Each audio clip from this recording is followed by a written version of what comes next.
2024 के लोकसभा और विधानसभा चुनाव को लेकर इनेलो भी चुनावी मोड में आ गई है। इनेलो के प्रधान महासचिव अभय सिंह चौटाला चुनाव की तैयारियों में जुटे हुए हैं, जिसे लेकर 14 जनवरी को इनेलो सिरसा में बैकवर्ड क्लास का सम्मेलन करने जा रही है और ये सम्मेलन सिरसा के सबसे बड़े दशहरा ग्राउंड में होने जा रहा है। इस सम्मेलन को सफल और भव्य बनाने के लिए अभय चौटाला कार्यकर्ताओं के बीच पहुंचे और जिम्मेदारी सौंपी गई। अभय चौटाला ने दावा किया कि ये सम्मेलन अब तक का सबसे बड़ा सम्मेलन होगा और ये सिरसा लोकसभा और 5 विधानसभा सीट इनेलो की जीत को तय करने वाला होगा। हमारे बैकवर्ड के सम्मेलन में 50,000 की भी हाजिरी हो सकती है। बहुत बड़ा सम्मेलन होगा। अब तक के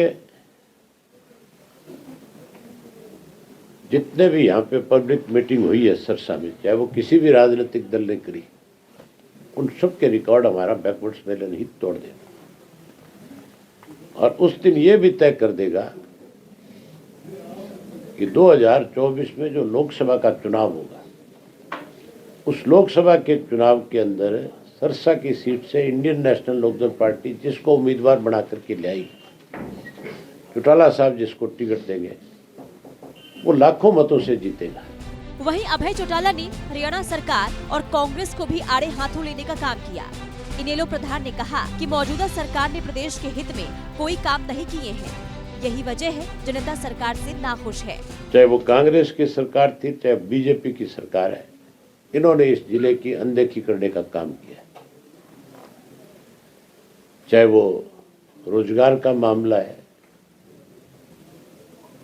चाहे कोई इंडस्ट्री का मामला है, चाहे पानी का मामला है, बिजली का मामला है, हर चीज के अंदर भेदभाव है। इस सरकार ने, कांग्रेस ने अगर इस प्रदेश में इस जिले को कुछ दिया तो केवल नशा, बेरोजगारी, भ्रष्टाचार और दोनों हाथों से इस इलाके को लूटने का काम किया, लुटेरों को ताकत दी।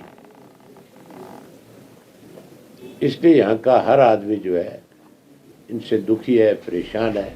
उचाना विधानसभा से चुनाव लड़ने के सवाल पर अभय चौटाला ने कहा कि उचाना विधानसभा से दूसरी पार्टियां केवल एमएलए बनने के लिए चुनाव लड़ेंगे, लेकिन इनेलो वहां से मुख्यमंत्री पद का उम्मीदवार उतारने का काम करेगी। अभय ने कहा कि इनेलो की सरकार बनने पर उसे ही मुख्यमंत्री बनाया जाएगा।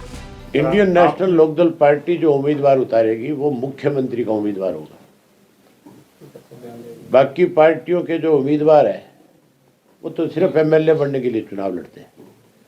हमने चौधरी ओम प्रकाश चौटाला जी ने चुनाव लड़ा वहां से 2 बार, एक बार जीते, सरकार बनती तो मुख्यमंत्री बनते, एक बार हार गए।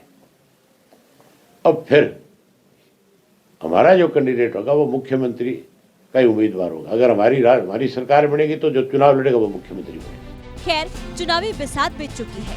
सभी पार्टियां तैयारियों के साथ साथ जीत का दम भी भर रही है। इनेलो भी 2024 को फतह करने के साथ ही सरकार बनाने का ताल ठोक रही है।